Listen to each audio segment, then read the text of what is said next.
ಗುರುವೇ ನೀನು ಕಾರಣನಯ್ಯ ನನ್ನ ಭವದ ಬಂಧನ ಬಿಡಿಸಲು. பசவதத்துவ சன்மார்க்கம் நேயர்கள் அனைவருக்குமே வணக்கம். ஐயா வணக்கம். ஐயா வணக்கம் தம்பி, எப்படி இருக்கீங்க ஐயா? ரொம்ப நல்லா இருக்கேன். நீங்க எப்படி இருக்கீங்க? ரொம்பவே நல்லா இருக்கேன் ஐயா. ரொம்ப நாள் கழிஞ்சு பார்க்குறோம்.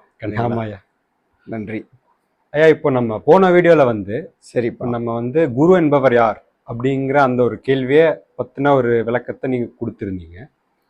இப்போ என்னுடைய அடுத்த கேள்வி இப்போ குருங்கிறவரை ஒரு குறிப்பிட்ட ஒரு வரையறைக்குள்ளே தான் வைக்கணும். அதாவது குரு என்பவர் இப்படி தான் இருப்பார். பொதுவாக குரு அப்படின்னாலே எனக்கு நினைவு தெரிஞ்சது, எனக்கு ஒரு கற்பனைக்கு எப்படி வருதுன்னா, நீளமான ஒரு முடி வச்சிருப்பாங்க, தாடி வச்சிருப்பாங்க, காவிய உடை அணிஞ்சிருப்பாங்க. ஸோ இந்த மாதிரி ஒரு இதுதான் எனக்கு குரு அப்படின்னாலே வருது. இப்போ குருங்கிறவங்க அப்படிதான் இருப்பாங்களா? இப்போ குருங்கிறவங்க எப்படி இருப்பாங்க, அதை பற்றி கொஞ்சம் சொல்லுங்க. குரு என்பவர் எப்படி இருப்பார்? எப்படியும் இருக்கலாம். இப்போ நீங்கள் சொன்ன மாதிரி நீட்டமான முடி வச்சு, தாடி வச்சு, ருத்ராட்சி மாலை எல்லாம் போட்டு அப்படியும் இருக்கலாம். இல்லை சாமானியமாக உங்களை மாதிரி ஜீன்ஸ் பேண்ட் எல்லாம் போட்டு கூட ஒரு டிஷர்ட் போட்டுக்கிட்டு இருக்கலாம். இப்போ அவரவருடைய வசதிக்கேற்ப இருக்கலாம். ஆனால் குரு என்பவர் கண்டிப்பாக அவரிடம் என்ன இருக்கணும்னா, ஒரு அறம் சார்ந்து வாழ்பவராக இருக்கணும். இப்போ இந்த இந்த உலகத்துல ஒரு தர்மம்னு ஒன்று இருக்கு. இந்த உலகத்துல இப்படிதான் வாழணும் அப்படின்னு சொல்லி, அப்போ அதுக்குன்னு ஒரு அறநெறிகள் இருக்கு. அதாவது இப்படித்தான் வாழணும், ஒரு நல்லவனாக, ஒரு சிறந்த மார்க்கத்தை காட்டுபவராக இருந்தால் ஒரு அறமாகத்தான், அந்த அறத்தை சார்ந்து நடப்பவராக இருக்கணும். அப்போ அறம் சார்ந்தவராக இருக்கணும் ஒன்று. ரெண்டாவது, தெளிந்த ஞானம் கொண்டவராக இருக்கணும். தெளிந்த ஞானம், அவருடைய ஞானத்துல எந்த விதத்திலேயுமே குழப்பம் இருக்கக்கூடாது. தெளிவான ஞானமும் சிறந்த அறமும் யார்கிட்ட இருக்கோ அவர் குரு. அவர் எந்த ஆடை அணிஞ்சா என்ன, அவருடைய தோற்றம் எப்படி வேணாலும் இருக்கலாம், அவர் குள்ளமா இருக்கலாம், உயரமா இருக்கலாம், கருப்பா இருக்கலாம், வெண்மையா இருக்கலாம், அதையெல்லாம் நமக்கு கணக்கு இல்லை. ஆனால் அவருடைய ஞானம், அந்த தெளிந்த ஞானம், அந்த தெளிந்த ஞானத்தை கொண்டவர் அதே ஞானத்தை தானே கடைபிடிப்பவராக இருக்கணும். அதான் அறம். எந்த தெளிந்த ஞானத்தை அவர் அறிஞ்சிருக்காரோ அதை வாழ்க்கையில கடைபிடிக்கிறவரா இருக்கணும். அப்போ ஞானத்தை அறிந்து அதை கடைபிடிக்கின்ற அந்த அறத்தை கொண்டவர் தான் குரு. அவரால் தான் மற்றவர்களுக்கு வழி சொல்ல முடியும். நீ இந்த மார்க்கத்துல போ, இப்படி பக்தி செய், இப்படி அறத்தோட நீ வாழ்ந்து பழகு. ஏன்னா நான் இப்போ ஒருத்தர் குரு என்று சொல்லிக்கிட்டு அவர் அந்த அறம் இல்லை, அவர் அதை கடைபிடிக்கிறது இல்லை, ஒரு ஞானத்தை நிறைய வச்சிருப்பாரு ஆனா அறம் இல்லை அவரத்துல அப்படின்னா அது உபயோகம் இல்லை. அவரே கடைபிடிக்கிறது இல்லை, அவர் மற்றவர்களுக்கு ஞானத்தை சொல்லி அதை யாரும் கடைபிடிக்க மாட்டாங்க. அது அந்த அந்த ஞானத்திற்கே அந்த வலிமை கிடையாது. எந்த ஞானத்திற்கு வலிமை இருக்குன்னா, யார் ஒருவர் தான் தெரிஞ்சு வச்ச தெளிந்த ஞானத்தை தானே முதல்ல அந்த ஞானம் சொல்றபடி நடந்து அந்த அறத்தை காப்பாற்றி தான் அந்த ஞானத்திற்கு மதிப்பு கொடுத்து அப்புறம் அதை மற்றவர்களுக்கு கூறுகிறார்களோ அப்பதான் அந்த ஞானத்திற்கே வலிமை இருக்கு. அந்த ஞானம்தான் அவர்களையும் மாற்றும். அப்ப அப்படிப்பட்டவர் தான் குரு. இனி உங்களுடைய வாழ்க்கையில அப்படியான குருவை நீங்க தேடி போகணும். தெளிந்த ஞானமும் சிறந்த அறமும் யாருகிட்ட இருக்கோ அவரே குரு அப்படின்னு நம்ம சொல்லலாம். இப்போ இது எனக்குன்ட்டு இல்லை, அப்புறம் பக்தி பாதையில போற எல்லாருக்குமே இருக்கிற ஒரு சந்தேகம் தான். அதாவது இப்போ குருங்கிறவர் நான் எப்படி என்னோட குருவை நான் கண்டுபிடிக்கிறேன்? அதாவது நான் அவரை தேடி போகணுமா, இல்லை குரு என்ன தேடி வருவாராயா? ஒரு சில இடத்துல குரு நம்மளை தேடி வருவாங்க அப்படின்னு சொல்லுவாங்க. இன்னொரு சில இடத்துல குருவை நம்ம தேடி போகணும் அப்படிம்பாங்க. இப்போ அது எப்படி, என்ன பண்றதுங்க? அது இப்போ நம்மளுடைய பசவ தர்மத்துல குரு சீடனை பற்றிய ஞானம் உயரிய ஞானம். அது ரொம்ப அழகா சொல்லுவாங்க. இந்த குரு சீடன் உறவு என்பது அது சாமானிய சொற்களை வச்சு விவரிக்க முடியாது. அது உணர்வு பூர்வமானது. அது உணர்வு பூர்வமானது. இப்போ பார்த்தீங்கன்னா, நம்ம இந்த உலகத்தில் நம்ம பார்த்துருக்கலாம், நிறைய பேருக்கு வந்து இந்த இவருக்கு இவர் தான் குருன்னு நம்ம சொல்லும்போது, இவருக்கு இவர் குருவா இருக்காரா, இவருக்கு இவர் குருவா இருக்காரான்னு சொல்வது உண்டு. இவரையா இவர் குருவாக எடுத்திருக்காருன்னு சொல்வது உண்டு. என்ன இவரை போய் இவர் குருன்றாரு அப்படின்னு சொல்லி. ஆனா அந்த ரெண்டு பேருக்கும் குரு சிஷ்யன் என்ற அந்த உறவு இருக்கு இல்லையா, அது அவர்களுக்குள்ளே இருக்கின்ற ஒரு உணர்வு சம்பந்தம். அதை யாராலையும் நம்ம என்ன பண்ண முடியாது, தடுக்க முடியாது. இப்போ ஒரு எக்ஸாம்பிள், நீங்க உங்க அம்மாவை நீங்க இங்க பிறக்கிறதுக்கு முன்னாடி இந்த அம்மா வேணும்னு நீங்க கேட்டீங்களா? இல்ல உங்க அம்மா வந்து நீ தான் என் வயிற்றுல பிறக்கணும்னு கேட்டாங்களா? அது எப்படி நடந்தது? ஏதோ ஒரு சம்பந்தம், ஏதோ ஒரு இறைவன் சம்பந்தம் இருக்கு இல்லையா? அது போல தாய்க்கும் சேய்க்கும் இருக்கின்ற அந்த சம்பந்தம் என்னவோ, அது போலதான் குருவிற்கும் சீடனுக்கும் இருக்கின்ற சம்பந்தம்.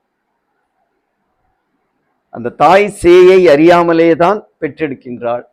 அந்த அந்த பிள்ளைக்கும் தாயை அறியாமல் தான் அங்கே பிறந்து வருது.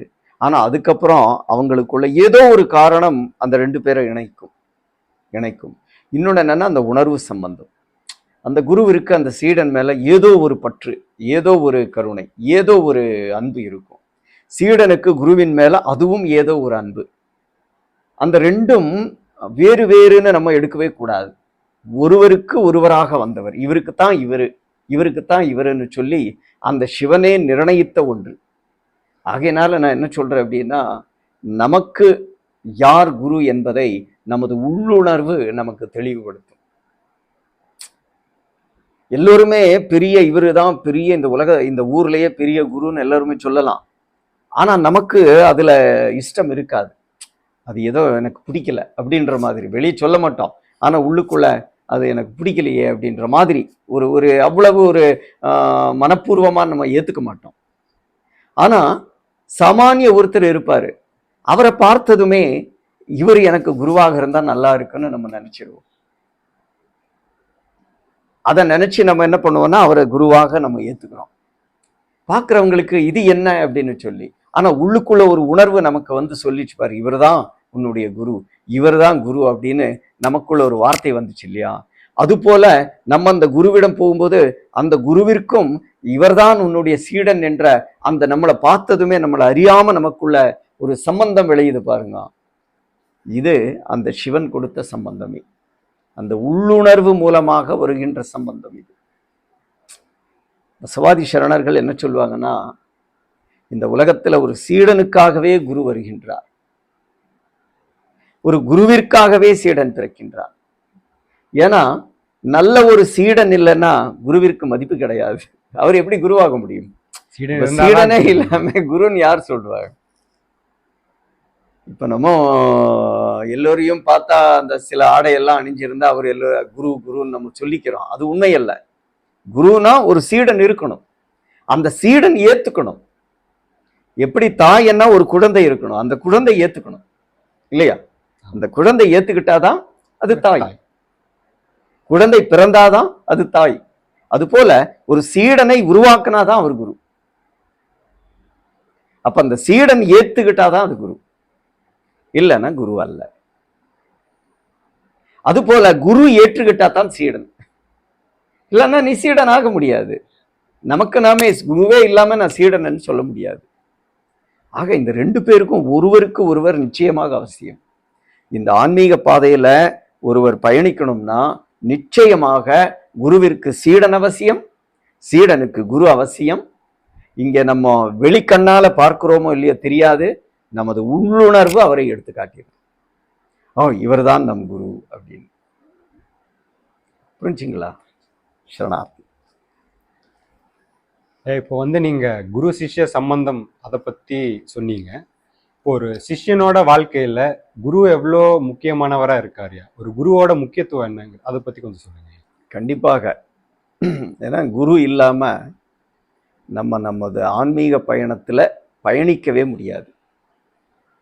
இப்போ இது ஒரு பயணம் தான். ஆன்மீகம்ங்கிறது ஒரு பயணம். அந்த பயணத்தை எங்க ஆரம்பிக்கணும் தெரியவே இல்லை நமக்கு. இது தெரியாம தான் இந்த உலகத்துல நிறைய பேர் என்ன பண்றாங்கன்னா, அலைஞ்சி திரிஞ்சி பக்திங்கிற பெயர்ல அலைஞ்சி திரிஞ்சி என்ன செய்யணும்னு தெரியாம அது ஒரு ஒரு ஒரு வீணான செயல்களை எல்லாம் செஞ்சுட்டு போவாங்க. ஆனால் தெரிஞ்சவர்கள் என்ன சொல்லுவாங்கன்னா, அந்த பயணத்தை எங்க ஆரம்பிக்கணுங்கிறத நல்லா அந்த ஞானிகளிடம் நம்ம கேட்ட சொல்லுவாங்க, நீ குருவிடம் ஆரம்பிக்கணும். எந்த ஒரு பயணமும் குருவிலிருந்து தான். அதாவது ஆன்மீக பயணம் குருவிலிருந்து ஆரம்பிக்கணும். குருவில்லையேல் சிவம் இல்லை. பெரியவங்க சொல்லுவாங்க என்னன்னாக்கா, சிவன் கோபித்தால் சிவன் நம்ம மேல கோபம் பண்றாருன்னு வச்சுக்கலாங்க. ஏதோ ஒரு காரணத்துக்கு நம்ம தான் தப்பு செய்யறது சகஜமா செய்வோமே. நம்ம தவறு செய்யும் போது சிவன் நம்மை பார்த்து கோபித்தால் நம்ம பயப்பட வேண்டிய அவசியமே இல்லை. எப்போனா நமக்கு ஒரு குரு இருந்தால். ஏன்னா சிவன் கோபித்தால் குரு காத்து விடுவான். குரு நம்மளை காத்துருவாரு, நம்மளை பாதுகாத்துருவாரு, அந்த கோபத்துக்கு ஆளாகாம நம்மளை காத்துருவாரு. இப்ப நம்ம வீட்டுல எல்லாம் நம்ம சேட்டைகள் பண்ணும்போது உங்க அப்பா தடி எடுத்துட்டு வருவார் இல்லையா, தடி எடுத்து அடிக்க வரும்போது நீ எங்க போய் ஒளிவ? அம்மா பின்னாடி போய் ஒளிஞ்சிருவ. அப்படி அம்மா வந்து உங்களை காப்பாத்திடுவாங்க. ஆனா அம்மாவை கோபிச்சுட்டா, அம்மா கோபிச்சுட்டா அப்பா காப்பாற்ற மாட்டாரு. காப்பாற்ற யாருமே இல்லை, உத வாங்கி ஆகணும். அது போல குரு கோபித்தால் அங்கே அதற்கு தீர்வே இல்லை. அவ்வளவு முக்கியத்துவம் அந்த குருவுக்கு உண்டு. சிவனுக்கு மேலாக நல்ல உணர்ந்த சிவஞானிகள் நிறைய தெரிஞ்சவங்க யாரு வந்து குருவை பற்றி அதிகமாக தெரிஞ்சிருப்பாங்களோ அவருதான் இந்த ஆன்மீக பாதையில ஜெயிக்க முடியும். குரு இல்லாமல் எந்த ஒன்றையும் நம்ம சாதிக்க முடியாதுங்கிறத நம்ம முதல்ல புரிஞ்சுக்கணும். அதனால குருவிற்கு முக்கியத்துவம் கொடுக்காம சிவனை நம்ம காணவே முடியாது. சிவனை காணவே முடியாது. அந்த சிவனை அறியணும்னா குரு தான் முக்கியம். இப்போ இன்றைக்கு இது சார்ந்த ஒரு ஒரு வச்சன செய்யுள் இருக்கு, பார்க்கலாங்களா? பார்க்கலாங்க. அந்த செய்யுளினுடைய தலைப்பே என்னன்னா, குருவின்றி சிவன் இல்லை. குருவின்றி சிவன் இல்லை. இன்னொரு விஷயம் என்னன்னாக்கா, அந்த குரு தான் இது சிவன் என்று காட்டுவார் உங்களுக்கு. எது சிவன், எது இறைவன், எது கடவுள் எனக்கு என்ன தெரியும்? அப்ப அந்த கடவுளை இறைவனை தெரிஞ்சுக்கணும்னா நான் எங்க போகணும்? குரு கிட்ட. அவரு காட்டுறது தான். இப்போ நம்ம சொல்லுவாங்க, தாய் காட்டினா தான் யாரு தந்தைன்னு தாய் தான் காட்டணும் அப்படின்னு சொல்லி, இல்லையா? அது போலதான் குருதான் இது சிவன், இதுதான் இறை சுரூபம், இப்படித்தான் நீ பக்தி செய்யணும், இப்படித்தான் நீ பூஜை செய்யணும், இப்படித்தான் ஆன்மீக பயணம் செய்யணும், நீ இப்படித்தான் வாழணும் என்கிற அந்த நெறிமுறைகள் எல்லாம் நமக்கு கற்றுக் கொடுப்பவர் யார்? குரு. குரு இறைவனை மிக சுலபமாக நமக்கு அறிமுகம் செய்து வைத்து அந்த இறைவனோட சம்பந்தத்தை நம்ம ரொம்ப சிறப்பா அந்த சம்பந்தத்தை வளர்ப்பதற்கு நமக்கு பின்னாடி நமக்கு ஞானத்தை சொல்லி அழைச்சு போடவர் கூப்பிட்டுட்டு போறவர் யாருனாக்கா குருதேவன். குருதேவன் மட்டும்தான் அந்த உயரிய செயலை செய்வார். இன்னொன்னு என்னன்னா, குருதேவன் கிட்ட எப்பவுமே தன்னலம் இருக்காது. தன்னலம்னா சுயநலம் இருக்காது. அவர் தனக்குன்னு சிந்திக்க மாட்டார். நிறைய விஷயத்த, நிறைய ஞானங்களை தன்னுடைய சீடனுக்கு சொல்லி, அதெல்லாம் புரியாத ஞானங்களை அவர் அனுபவிச்ச, அவர் சம்பாதித்த ஞானங்களை, அந்த ஞான பொக்கிஷங்களை சீடனுக்கு சொல்லுவார். சொல்லி என்ன பண்ணுவார்? சீடனுக்கு வழிகாட்டுவார். அதனால குருவினுடைய யார் ஒருவர் குருவினுடைய சன்னிதானத்துல அவருடைய நிழலின் கீழ் வாழ்றாங்களோ அவருக்கு சிவனினுடைய தரிசனம் எளிமையாக கிடைக்கும். இல்ல குரு பற்றி அறியாது குருவை நிராகரித்து விட்டு நானே அந்த சிவனை காண்பேன் என்று சொல்லி யாராச்சும் போனாங்கனாக்கா அவருடைய அந்த பயணம் வீணாக, அது சரியான ஒரு முடிவாக இருக்காது.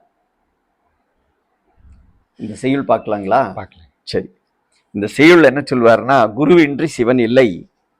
பாருங்க, கல்லுக்குள் பொன் உண்டு, மரத்திற்குள் நெருப்பு உண்டு, பாலுக்குள் நெய்யுண்டு, அகத்திற்குள் சிவம் உண்டு. இருள் காரணமோ காண வழி இல்லை. காட்டவல்ல குருவும் தென்படான், கூடல சங்கம தேவா அப்படின்னு சொல்லி முடிக்கிறாரு அப்ப பசவத்தந்தை. இப்போ நம்ம பொண்ணெல்லாம் எடுக்கிறாங்க இல்லைங்களா, ஆமா. தங்கம் தங்கம் எங்க இருந்து எடுக்கிறாங்க? பூமியில இருந்து. பூமியில இருந்து. பூமிக்குள்ள பொதுவாக இதெல்லாம் இருக்கும். உள்ள பூமியில எதெல்லாம் இருக்கும்? நீங்க பூமின்னதுமே அதுல என்னெல்லாம் தெரியுது இப்ப அப்படியே பார்த்தா? இல்ல கல் இருக்கும், கல் இருக்கும், மண் நிறைய இருக்கும், மண்ணு அதெல்லாம். நிறைய அந்த கல்லோட மண்ணோட கூடிதான் எது இருக்கும்? பொண்ணும் இருக்கும். பொன்னும் இருக்கும். பொன் என்பதும் ஒரு மண்ணு தான், பளபளக்கின்ற ஒரு மண் தான் அது. இப்போ அந்த மண் கல் இவற்றுக்குள்ளேயே எது உண்டு? பொண்ணும். பொண்ணு உண்டு, இல்லைன்னு சொல்ல முடியுமா? இல்லை. ஆனா பார்த்தானா தெரியாது. அந்த தங்க சுரங்கத்துல போய் அங்க எதை வெட்டுவாங்க? அந்த மண்ணை தான் வெட்டுவாங்க, அந்த கல்லை தான் வெட்டுவாங்க. அதை கொண்டு போய் சுத்தம் செஞ்சு அதுல இருக்கிற தங்கத்தை எல்லாம் புடி புடியா இருக்கும், அதையெல்லாம் சேகரிச்சு அதை தங்கமா ஆக்குறாங்க. அப்படின்னா கல்லுக்குள்ள என்ன உண்டு? பொன் உண்டு. சரி, மரத்திற்குள்ள நெருப்பு உண்டு. இப்ப மரத்தை எரிச்சானாக்கா என்ன ஆகுது? எரியுது. ஏன் எரியுது அப்படின்னா அந்த மரத்துக்குள்ளேயே ஒரு நெருப்பு உண்டு. இன்னும் காடுகள்ல நம்ம தீக்குச்சி வச்சு எரிய வைக்க வேண்டிய அவசியமே இல்லை. ஏன்னா மரமும் தேய்ச்சாலே அங்க என்ன உருவாகும்? நெருப்பு. அந்த நெருப்பு உண்டாகிரும். அது அந்த நெருப்புலேயே ஒண்ணுக்கு ஒண்ணு பத்திக்கிட்டு பெரும் காட்டு நெருப்பு அப்படியே காட்டு தீ பரவிடும். நம்ம காட்டு தீ பார்த்திருப்போம். ஆமா. அது அவ்வளவு கொடூரமானது. இருக்கிற மரத்தை எல்லாம் எரிச்சு விட்டுரும். அது எப்படி அந்த தீ பற்றிக்குது அப்படின்னா மரமும் தேய்மானமா, அதாவது ஒண்ணுக்கு ஒண்ணு உராயும் போது அங்க என்ன உருவாகுது? நெருப்பு உருவாகுது. அப்ப அந்த மரத்துக்குள்ளேயே நெருப்பு இருக்கு. அது உராய்ந்து அந்த நெருப்பு வெளிப்பட்டு அந்த மரத்தை எல்லாம் எரிக்குது. அப்ப மரத்துக்குள்ள நெருப்பு இருக்கா? இருக்கு. பாலுக்குள் நெய் உண்டு. இருக்கு. இப்ப நம்ம பால்ல இருந்து நெய் எடுக்கிறாங்க. எப்படி எடுக்கிறாங்க? பாலை ஃபர்ஸ்ட் மோரா, அப்புறம் அதை வெண்ணையாக்கி, மோர் இல்ல தயிராக்குவாங்க. தயிராக்கி அதை கடைஞ்சி அப்புறம் அதுல இருந்து வெண்ணெய் எடுப்பாங்க. அப்புறம் அதுல இருந்து வெண்ணெய உருக்கி நெய் எடுப்பாங்க. இப்ப பாலுக்கும் நெய்க்கும், அந்த பாலுக்குள்ளதான் நெய் இருக்கு. நல்லா யோசிச்சு பாருங்க. பாலை நம்ம விளக்கேற்ற முடியாது. பால்ல விளக்கேற்ற முடியாது. ஆனா நெய்யில விளக்கேற்றலாம். பாலுக்குள்ளேயே அந்த நெய் இருக்கு, ஆனா நெய்யில விளக்கேற்ற முடியாது. அதே போல பால் 1 நாள் 2 நாள் கெட்டு போகும், நெய் கெடாது. அந்த கெடாத ஒன்று கெட்டு போகின்ற அந்த பாலுக்குள்ளேயே இருக்கு. பாருங்க எவ்வளவு ஒரு சிறப்பு பாருங்க. இறைவன் அவனுடைய படைப்புல என்னெல்லாம் வச்சிருக்கான். ரொம்ப ரொம்ப ரொம்ப ரொம்ப அதிசயமா இருக்கு இந்த படைப்பு. நம்ம அறிஞ்சிக்கணும்னா அவனுடைய படைப்பை பற்றி நிறைய புரிஞ்சுக்கணும். நம்ம சும்மா இங்க இருக்கிற இந்த இயற்கையை அப்படியே பார்த்துக்கிட்டு சும்மா அதனுடைய ரகசியத்தை அப்படியே அந்த அழகை ரசிச்சுக்கிட்டு எல்லாம் போகக்கூடாது.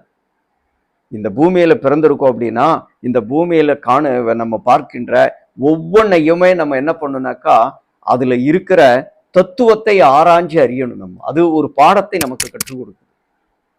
இப்ப அப்ப பசவத்தந்தை பாலை பார்த்தாரு. நமக்கு பால் கொடுத்தானா அதை அப்படியே குடிச்சிருவோம்.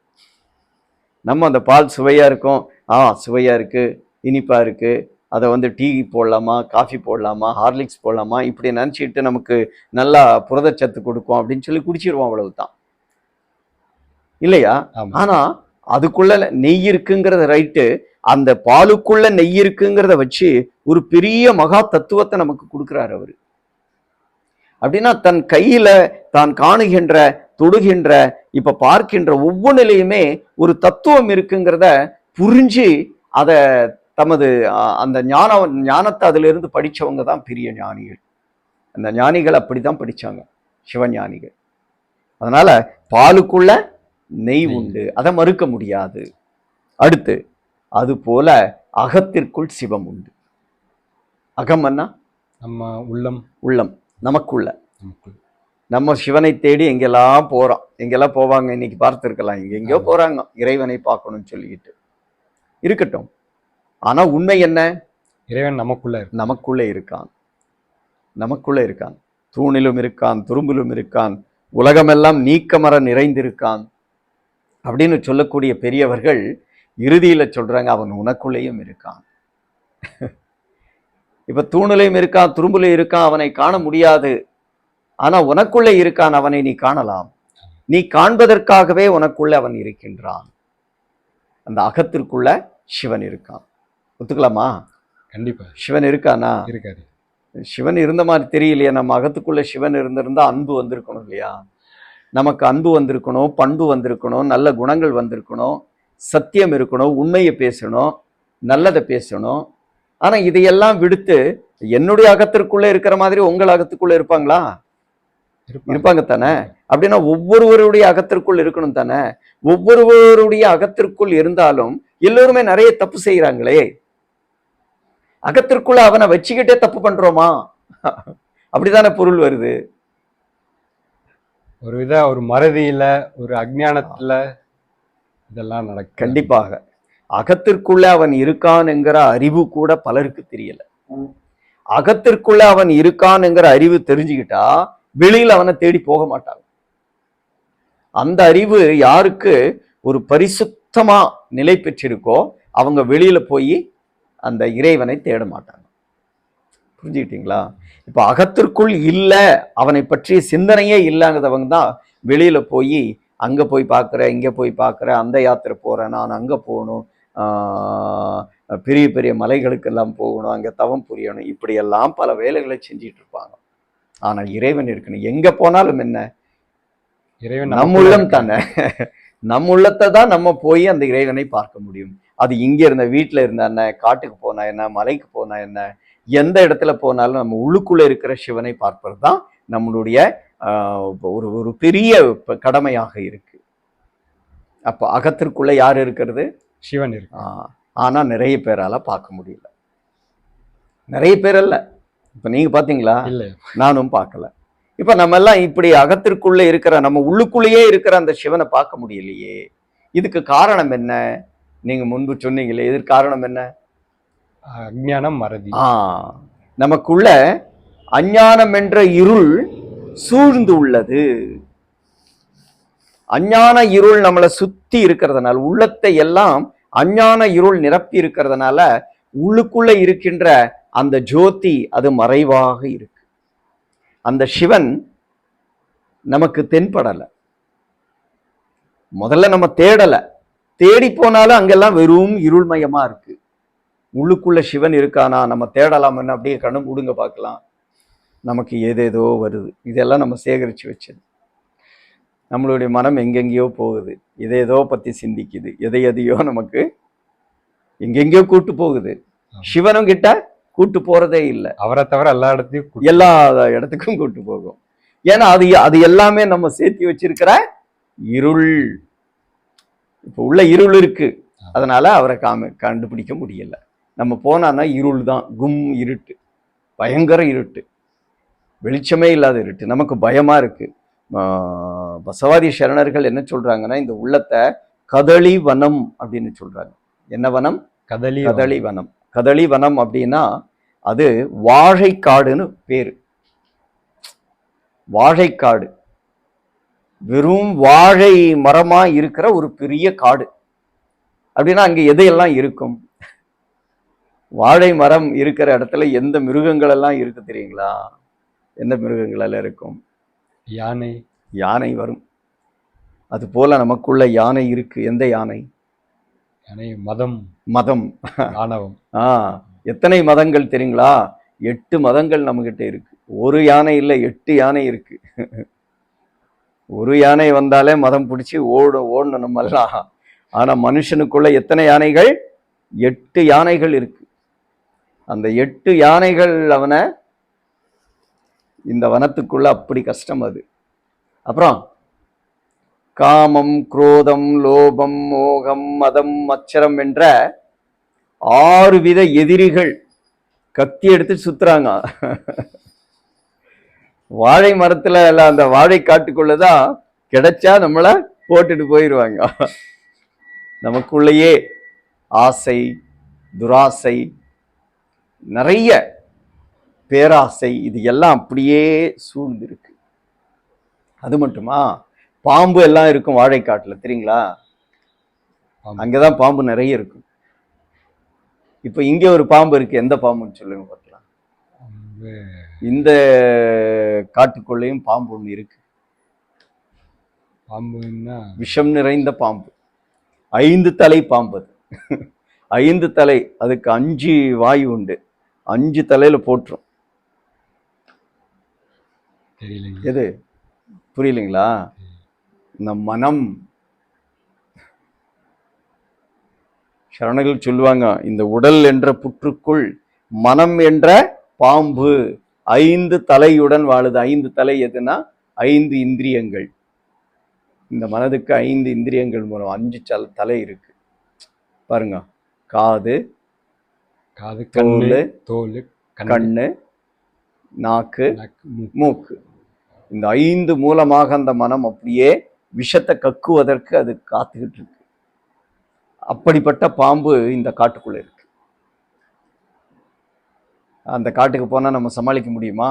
கண்டிப்பா முடியாது. அப்ப அங்க சிவன் இருப்பான்னு நம்ம சொல்ல முடியுமா? நம்ம போனதுமே அங்கே நமக்கு பயம்தான் வரும். நம்ம போகணும் அப்படின்னு நினைச்சாலே நமக்கு பயம் வந்துடும். ஏன்னா உள்ள போனாலே இந்த யானைகளும் பாம்பும் இந்த எதிரிகளும் தான் வர்றாங்க. இவங்களை சமாளிக்கிறதுக்குள்ள நம்ம ஒரு வழியாயிருவோம். அப்போ இவங்க எப்பவுமே அங்கதான் இருந்துகிட்டு இருப்பாங்க. அப்ப எப்பதான் உள்ள போய் நம்ம சிவனை பார்க்கணும்?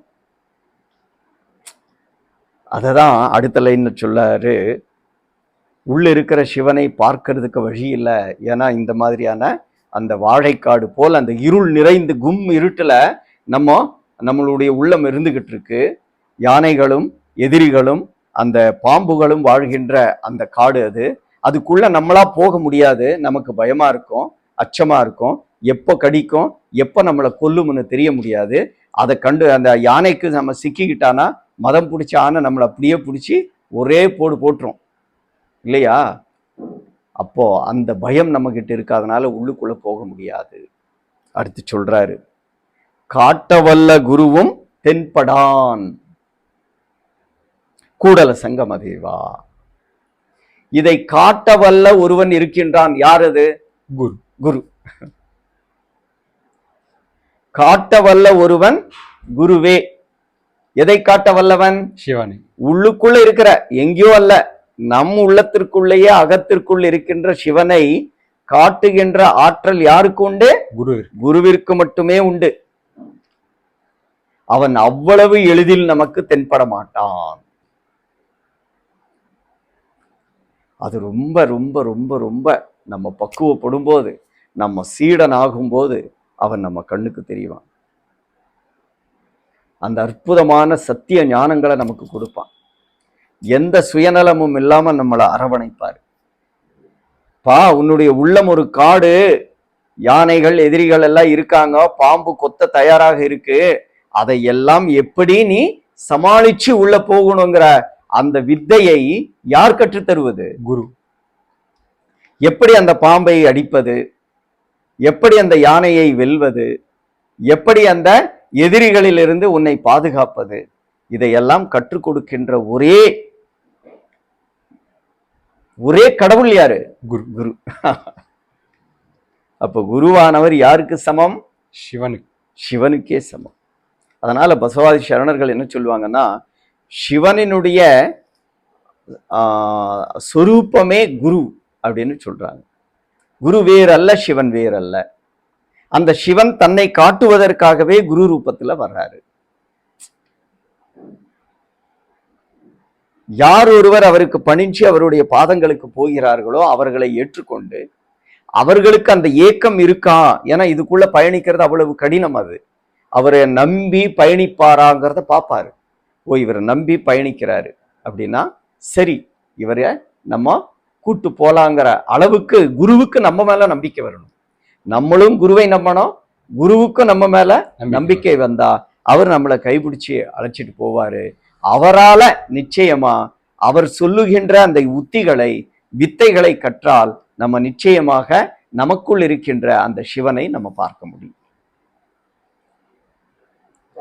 அப்போ குருவினுடைய அவசியம் பாருங்க. நமக்கு நாமே போறோம் அப்படின்னு சொல்லி நம்ம பக்தி பண்ணனா ஒன்றும் செய்ய முடியாது. அதனால எந்த ஒரு லாபமும் கிடையாது. சரிங்களா? தெளிவாச்சுங்களா? ரொம்பவே குருவை பற்றி ரொம்பவே. வேற ஏதாவது கேள்வி உண்டா? இல்லைங்க. இப்போ குருவை பற்றி இந்த செய்யுள்ள அற்புதமாக அப்போ பசவத் தந்தை நமக்கு சொல்லியிருக்காரு. குருவை பற்றிய ஞானத்தை இன்றைக்கு நமக்கு இந்த உங்கள் எல்லோருக்கும் சொல்வதற்கான வாய்ப்பு அந்த தந்தை கொடுத்ததுனால அவருடைய பாதங்களுக்கு சரணார்த்தி சொல்லி இந்த விசாரத்தை நம்ம முடிக்கலாம். சரணார்த்தி. வணக்கம்.